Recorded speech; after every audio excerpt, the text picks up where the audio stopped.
Abre tua Bíblia comigo no livro de Lucas, no capítulo 15. Quero ler do verso 1 ao 7. Lucas, capítulo 15, do verso 1 ao 7. A palavra de Deus diz assim: todos os publicanos e pecadores estavam se reunindo para ouvi-lo.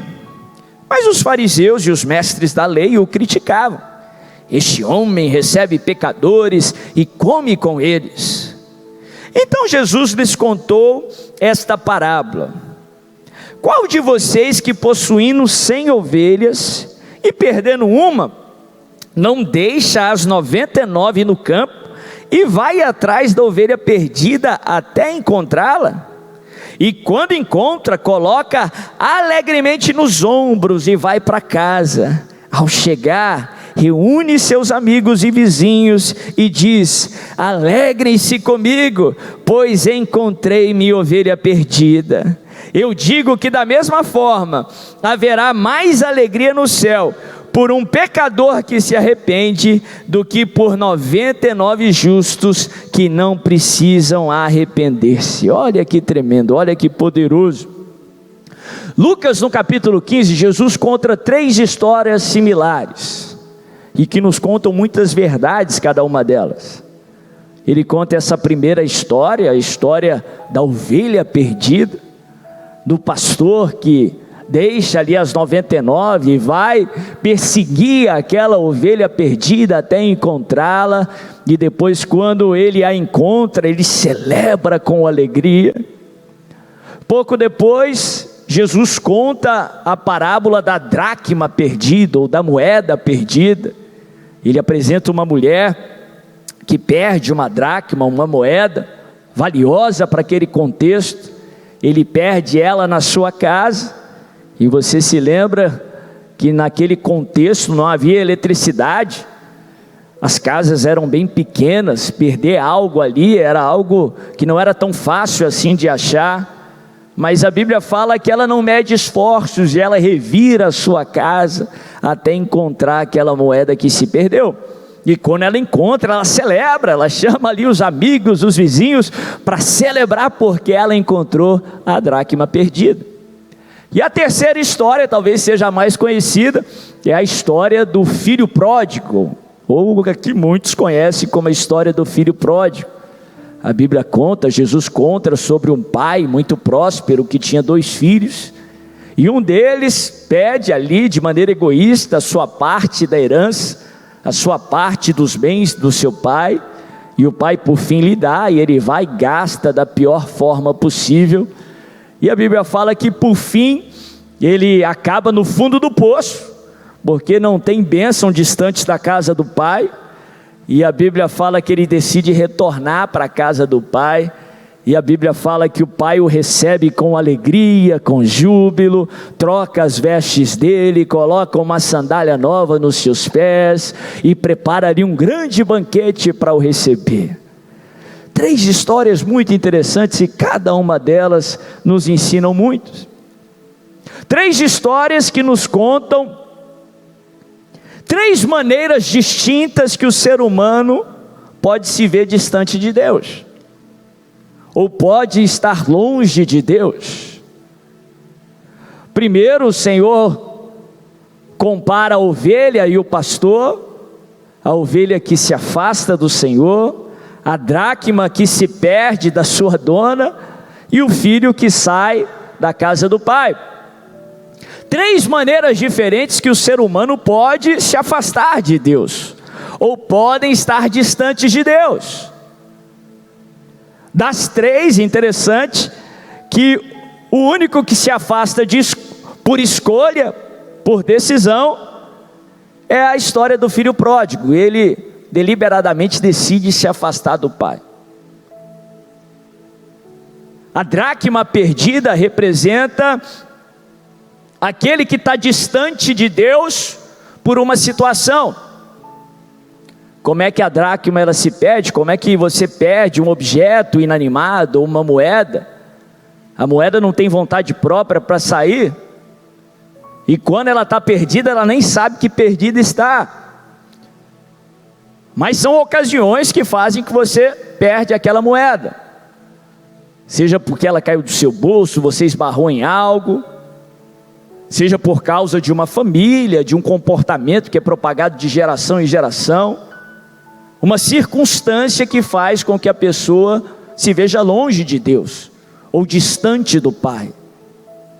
E a ovelha, a história que nós vamos nos aprofundar, representa aquele que afasta ou estar distante do Senhor por causa da sua natureza.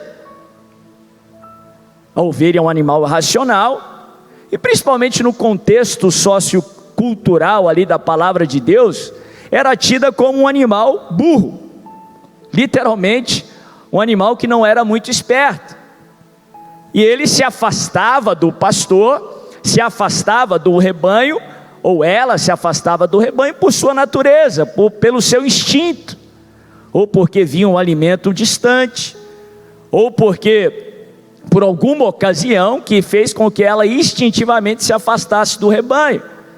E quando a ovelha se afastava do rebanho, ela era uma presa fácil para o predador, porque o predador sabia que ele não era mais forte do que o rebanho, mas ele era mais forte do que uma ovelha isolada. Amém? Só isso já nos prega uma mensagem. Quem entendeu? O inimigo da mesma forma vai fazer de tudo para te isolar, vai fazer de tudo para te afastar do rebanho. Ele sabe que contra o indivíduo ele pode alguma coisa, mas ele não pode contra a igreja do Senhor, ele não pode contra o rebanho do Pai. Mas presta atenção, que todos esses personagens que se afastaram, a ovelha que se afastou do pastor, a dracma que se perdeu da sua dona, da mulher, ou o filho que saiu da casa do seu pai, nenhum deles perderam a sua identidade para os seus proprietários. Apesar da distância, nenhum deles deixou de ser aquilo que era. E essa é a primeira lição que eu quero enfatizar. O seu passado não define a sua identidade. Os seus feitos, por mais curioso e inusitado que seja essa afirmação, não definem aquilo que você é. Porque biblicamente falando, a nossa identidade, ela foi determinada pelo nosso Criador, o Todo-Poderoso, o Rei dos Reis, Ele que te criou à sua imagem e semelhança, e nem a sua distância dele muda a sua identidade. A ovelha perdida não deixou de ser ovelha para o pastor. A moeda perdida não deixou de ser moeda para a mulher, para sua proprietária. E o filho que fugiu da casa do pai não deixou de ser filho. O seu passado, as suas ações, os seus erros não determinam a sua identidade. Tem uma diferença de se comportar de uma forma, para a identidade que Deus determinou que você seria. Uma coisa é você fazer alimentos, outra coisa é você ser cozinheiro. Uma coisa é você fazer pipoca, outra coisa é você ser pipoqueiro. Aquilo que você fez, o seu passado, não determina a sua identidade. A Bíblia nos ensina isso através da história de Jacó. Jacó, a Bíblia fala que desde o seu nascimento, ele tenta trapacear através da sua força, ou da força humana, e por causa disso ele recebe esse nome, que significa trapaceiro, que significa enganador. Ele agiu assim por muito tempo. As pessoas chamavam ele de trapaceiro, as pessoas chamavam ele de enganador, as pessoas chamavam ele de Jacó. Mas a Bíblia fala que num determinado momento, enquanto ele voltava ali para Israel, perto ali de um riacho, perto de um rio chamado Jaboque, que hoje que fica ali na região da Jordânia, A Bíblia fala que ele tem um encontro com o anjo do Senhor, que para muitos é uma teofania, uma representação de Cristo Jesus ali no Antigo Testamento. Ali no Val de Jaboque, Jacó se encontra com Jesus, se encontra com Deus. E a Bíblia fala que ele luta com Deus uma noite inteira. E ele percebe ali que ele estava lutando com alguém diferente, que ele estava lutando com um representante do Senhor. E no início da manhã, no fim da noite, o anjo fala que ele estava indo embora, e Jacó diz: não me deixe, eu não te deixarei ir, se você não me abençoar. Aí o anjo do Senhor vira para Jacó e pergunta assim: qual é o seu nome? É claro que Deus sabia qual que era o nome. É claro que Deus sabia como as pessoas chamavam, qual o rótulo que estava acompanhando toda a história, todo o passado de Jacó. Aí Jacó vira para ele e diz: meu nome é Jacó. Aí o anjo do Senhor diz para ele: não, você não é Jacó. O seu passado não define a sua identidade. Você não é o seu passado. Sim, você pode ter enganado, mas você não é enganador. Os seus erros não definem quem você é. Sim, as pessoas podem te chamar de Jacó. As pessoas podem dizer que você é um enganador, e de fato você enganou no passado, mas as pessoas não definem quem você é. O que as pessoas estão dizendo não determina a sua identidade. Quem define o que você é o teu Criador, é o Todo-Poderoso. Por isso eu te digo, você não é Jacó. Aí o anjo diz para ele, diz assim: você é Israel, que significa campeão com Deus, porque você lutou com Deus e com os homens e prevalecestes. Você não é os seus erros, mas você é o que Deus te criou para ser. Você não é Jacó, mas você é Israel. Jacó era uma figura nossa em Cristo Jesus. Em Cristo Jesus a Bíblia fala que os nossos pecados foram lançados no mar de esquecimento. Quando Deus olha para você, quando Deus olha para a sua vida, Ele não vê o Jacó que você foi, mas Ele vê o Israel que Ele criou. Você é Israel.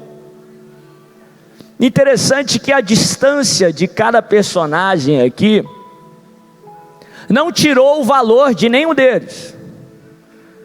A ovelha não ficou menos valiosa para o pastor, a moeda não ficou menos valiosa para a proprietária, e o filho não perdeu o valor para o seu pai. Da mesma forma, o seu passado não tira o seu valor. Da mesma forma, o que você fez não tira o seu valor, pelo contrário, Ele te ama tanto que você valeu o preço que Jesus pagou por você, o sacrifício do unigênito do Pai. Como eu falei, a ovelha representa alguém com uma natureza difícil. A ovelha é uma representação minha e sua. A Bíblia nos ensina que Deus nos criou à sua imagem e semelhança. Nós tínhamos uma natureza divina. O homem vivia literalmente no céu, na terra, em comunhão com o Pai, ali no jardim do Éden, cumprindo o propósito de Deus. Deus não criou o homem para sofrer, muito pelo contrário. Deus nos criou para que nós fizéssemos parte da sua família, para que nós nos relacionássemos com Ele e desfrutássemos da bênção de um relacionamento pleno com o Pai. Mas a Bíblia fala que havia um único mandamento para o ser humano obedecer. Ele só não podia comer do fruto da árvore do conhecimento do bem e do mal. Não era que o homem não sabia sobre o mal. Deus queria que o homem tivesse ciência, mas apenas pela boca do Senhor, apenas ter conhecimento, não experimentar o mal. E a Bíblia fala que o único mandamento que tinha, no céu, na terra, o homem desobedeceu. Tem gente que chega para mim e diz: bispo, se não houvesse tanto sofrimento no mundo, todos serviriam a Deus, todos obedeceriam o Pai. Mentira, conversa fiada. A Bíblia apresenta que as primeiras 2 quedas que houveram no universo aconteceram no céu, quando não tinha sofrimento.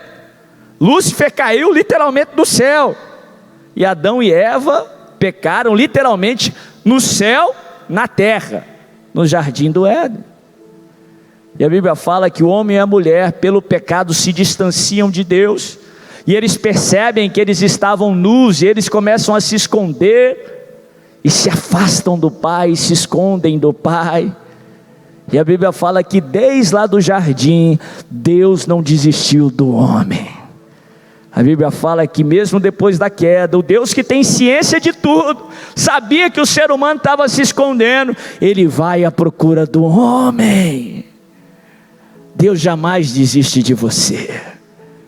A Bíblia fala que Deus chama por Adão. Adão por fim responde, diz que tinha escondido, porque ele estava nu, e Deus pergunta para ele: quem foi que te disse que você estava nu? Em outras palavras, quem foi que te disse que tinha algo errado em você? Isso é conversa da serpente. Deixa eu repetir o que Deus falou como mensageiro do Senhor para você. Quem foi que te disse que tinha algo errado com você? Isso é conversa da serpente. E a Bíblia fala que Deus providencia peles de animais para que cobrissem a nudez do homem. Ora, se Deus proveu vestes de animais, é porque um animal precisou ser sacrificado. A morte de alguém precisou acontecer para que a nudez do pecado fosse coberta. Olha, se isso não nos lembra de Jesus. Lá no jardim do Éden já havia algo apontando para Jesus, porque toda a Bíblia nos aponta para Jesus. Sim, o Cordeiro de Deus foi crucificado, o sangue foi derramado, para que o Senhor nos cobrisse da nudez do pecado, para que Ele nos desse novas vestes, e nós pudéssemos ter comunhão com o Pai. Desde lá do jardim do Éden, o Senhor não desiste de nós. Segunda lição: Deus não desiste de você. Deus não desiste de você.